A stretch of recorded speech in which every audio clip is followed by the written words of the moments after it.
2009 সালে সরকার জানুয়ারি মাসের প্রথমার্ধে তারা দেশের দায়িত্ব গ্রহণ করেন। 1.5 মাসের মাথায় এই ভয়ানক হত্যাকাণ্ড সংঘটিত হয়।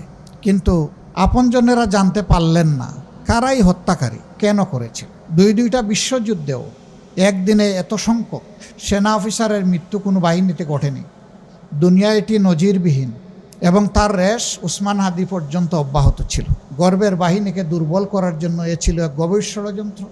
যুদ্ধের ময়দানে একজন লড়াকু সৈনিক, তিনি যদি যুদ্ধ করতে করতে জীবন বিলিয়ে দেন, পরিবার এটার জন্য আফসোস করে না। এই একটা মাত্র সার্ভিস যেখানে জীবন বিলিয়ে দেওয়ার শপথ নিয়ে সার্ভিস শুরু হয় এবং আল্লাহ তাআলা কোনো দিন সুযোগ দিলে তার সঠিক প্রতিকার করব ইনশাআল্লাহ। তবে আমাদের এই পীরখানার বীরেরা দুনিয়া থেকে বিদায় নিয়েছেন। আশা করি তারা হাসছেন আর দুনিয়া তাদের জন্য কেঁদেছে। এটা সবার হৃদয়কে, কলিজাকে টাচ করেছে। এরপরে একে একে অনেকগুলা হত্যাকাণ্ড আপনারা জানেন। আমরাও আমাদের অনেক প্রিয় নেতৃবৃন্দকে হারিয়েছি। শাপলা চত্বরে নিরীহ আলেম উলামা তাদেরকে নির্দয়ভাবে শেষ করে দেওয়া হয়েছে। সেই নিহত লোকগুলার জীবন নিয়ে উপহাস করা হয়েছে। বলা হয়েছে কেউ গুলিও ছুড়েনি, কেউ মারাও যায়নি, ওরা রং ছিটিয়ে অভিনয় করে পড়েছিল। এরপরে আসলো 24-এর পালা পর্যায়ক্রমে। এই পালায় আমাদের সন্তানদের ডিমান্ড খুব বড় কিছু ছিল না। তারা তাদের মেধার স্বীকৃতি চায়, কিন্তু সেই একই কায়দায় তাদেরকেও শক্তির বলে দমানোর চেষ্টা করলেন তখনকার ফ্যাসিজমের যারা হর্তাকর্তা ছিলেন। শেষ পর্যন্ত তারা ব্যর্থ হলেন, তবে বহু জীবনের বিনিময়ে। এ জীবন ঝরে না, ঝরিয়ে দেওয়া হয়। তাদেরই সহযোদ্ধা আবরার ফায়েদ, সে তার দেশপ্রেমের জন্য খেসারত দিয়ে দুনিয়া থেকে বিদায় নিল। আর শেষমেশ উসমান হাদি, সে এক নতুন ইনকেলাবের স্বপ্ন দেখত। আমাদের সামনে কোনো দল নাই, ধর্ম নাই, আমাদের সামনে আছে এক টুকরা বাংলাদেশ, আর আছে 18 কোটি মানুষ।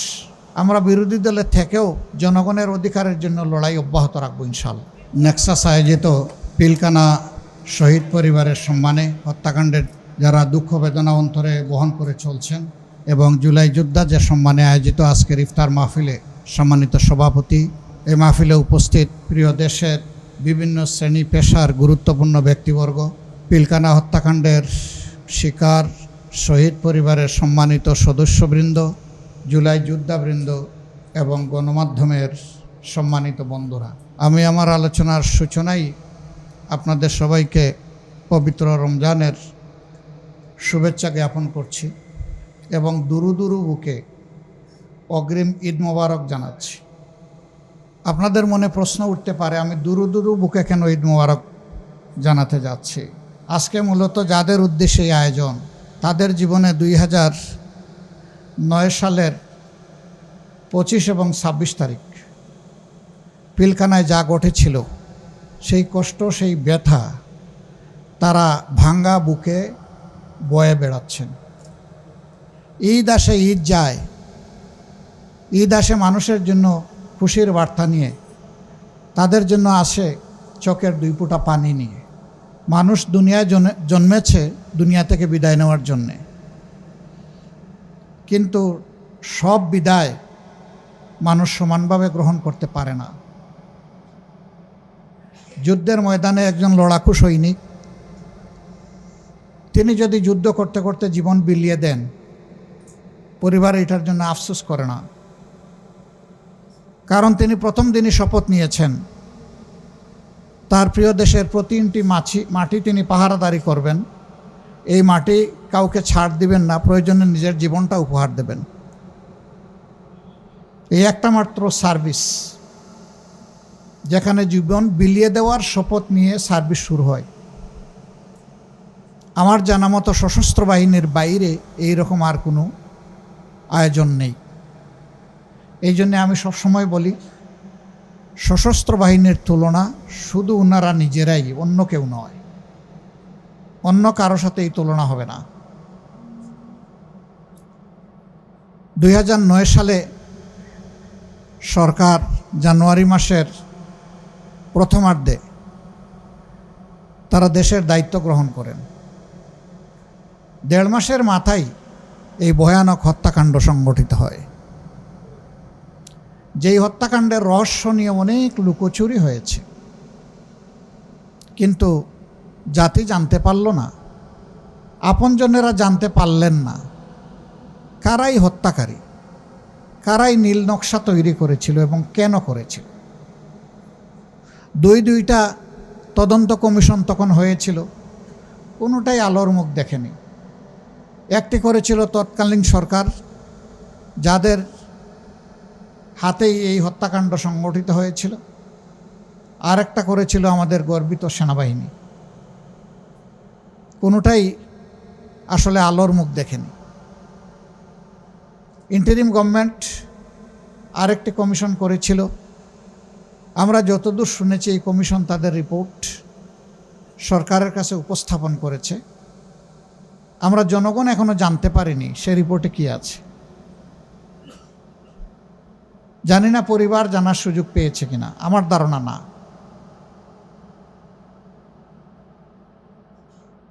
দুইটা বিশ্বযুদ্ধেও একদিনে এত সংখ্যক সেনা অফিসারের মৃত্যু কোনো বাহিনীতে ঘটেনি। দুনিয়া এটি নজিরবিহীন, আনপ্রেসিডেন্টেড। এত বড় ঘটনা দেশের প্রতিরক্ষার ইতিহাসে ঘটে গেল, যার মাধ্যমে এই জাতি দারুণভাবে ক্ষতিগ্রস্ত হয়েছে, তার সত্যিকারের সুরা এখনো হলো না।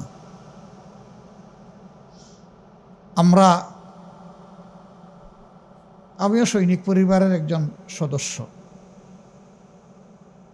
আপনাদের মতো পুরাপুরি হয়তো বা এই ব্যথা বুঝব না, কিন্তু কিছু হলে ওই ব্যথা আমাদেরকেও স্পর্শ করে। যে ভলিউমে আপনারা ব্যথা কনসিভ করেন, আমরা ওই ভলিউমটা হয়তো বা কখনো পারবো না, কিন্তু এইটুকু নির্দ্বিধায় বলতে পারি যে আমরাও ব্যথা অনুভব করি। এরপরে অনেকগুলা ঘটনা 15.5 বছরে ঘটেছে এই সরকারের জমানায়,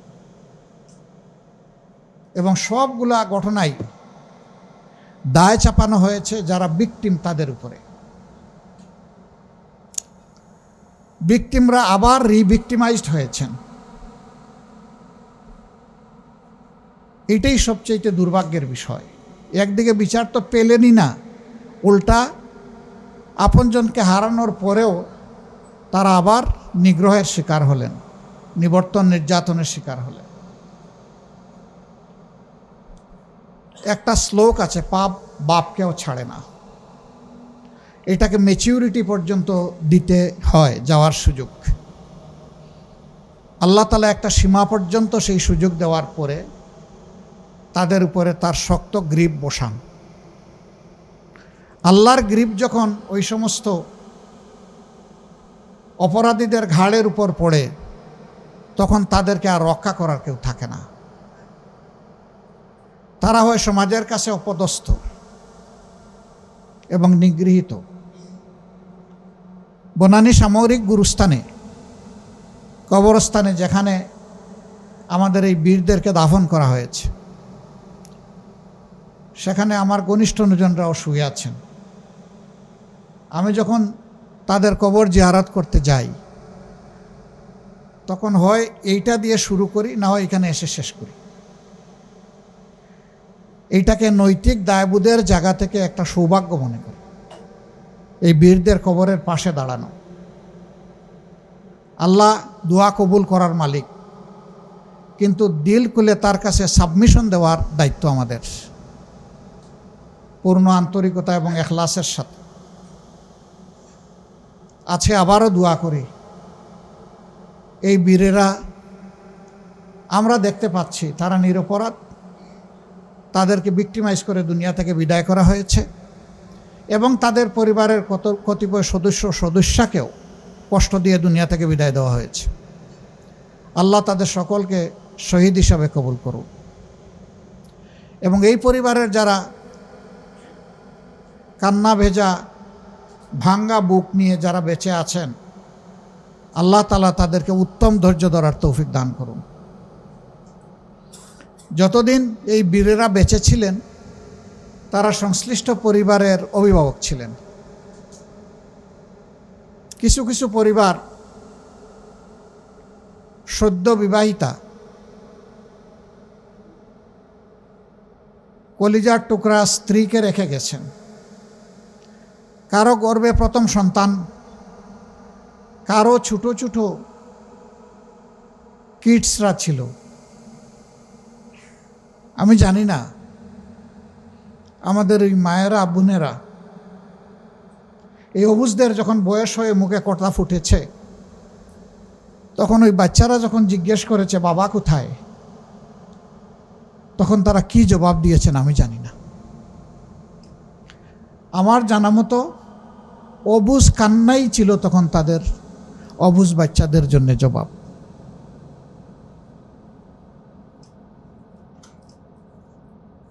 বাংলাদেশে এই ঘটনা দিয়ে শুরু হয়েছিল খুনের রাজনীতি সেই সময়ে।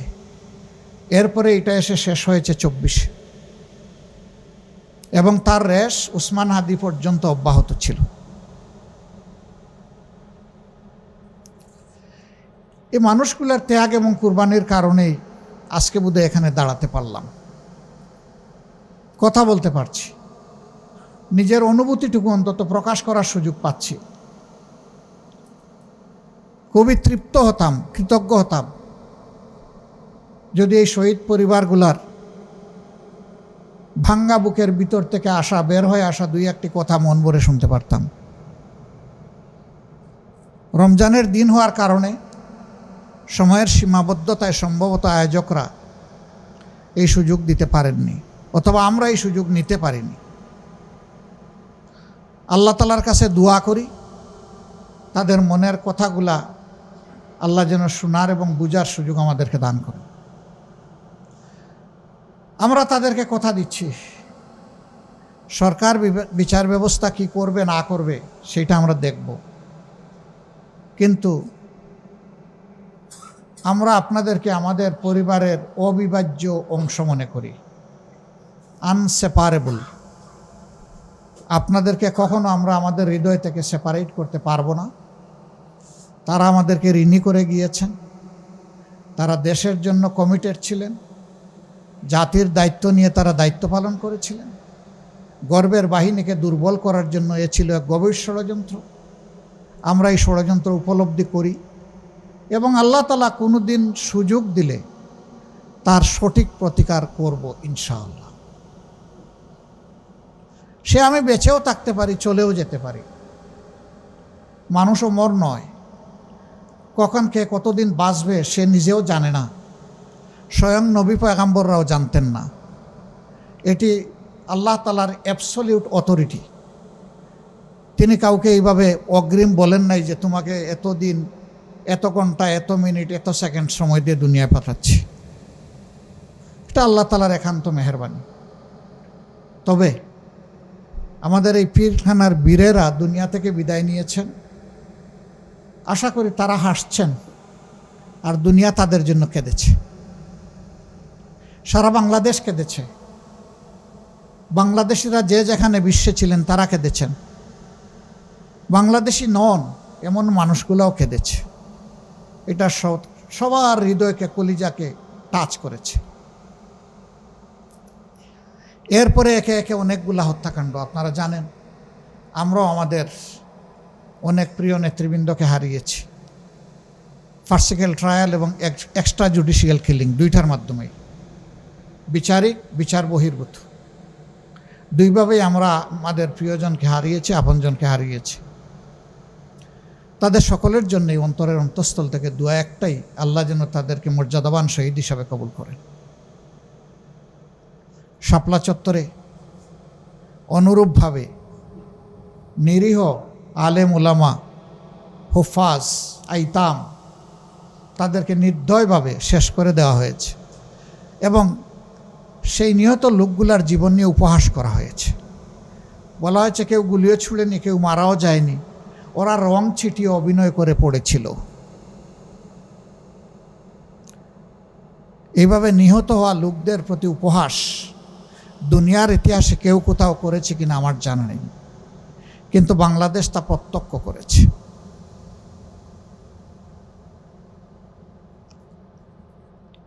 আমরা তাদের প্রতিও গভীর শ্রদ্ধাশীল। আল্লাহ তাআলা তাদেরকে মর্যাদান শহীদ হিসাবে কবুল করুন। এরপরে আসলো 24-এর পালা পর্যায়ক্রমে। এই পালায় আমাদের সন্তানদের ডিমান্ড খুব বড় কিছু ছিল না। তাদের ডিমান্ডটা ছিল তারা তাদের মেধার স্বীকৃতি চায়, তারা হাতে একটুখানি কাজ চায়, তারাও দেশ গড়ায় ন্যায্য জায়গায় ন্যায্যতার ভিত্তিতে অংশগ্রহণ করতে চায়। কিন্তু সেই একই কায়দায় তাদেরকেও শক্তির বলে দমানোর চেষ্টা করলেন তখনকার ফ্যাসিজমের যারা হর্তাকর্তা ছিলেন। শেষ পর্যন্ত তারা ব্যর্থ হলেন, তবে বহু জীবনের বিনিময়ে। মাঝখান থেকে অনেকগুলা জীবনকে ঝরিয়ে দেওয়া হলো। এ জীবন ঝরে না, ঝরিয়ে দেওয়া হয়। অনেকগুলা জীবন ঝরিয়ে দেওয়া হলো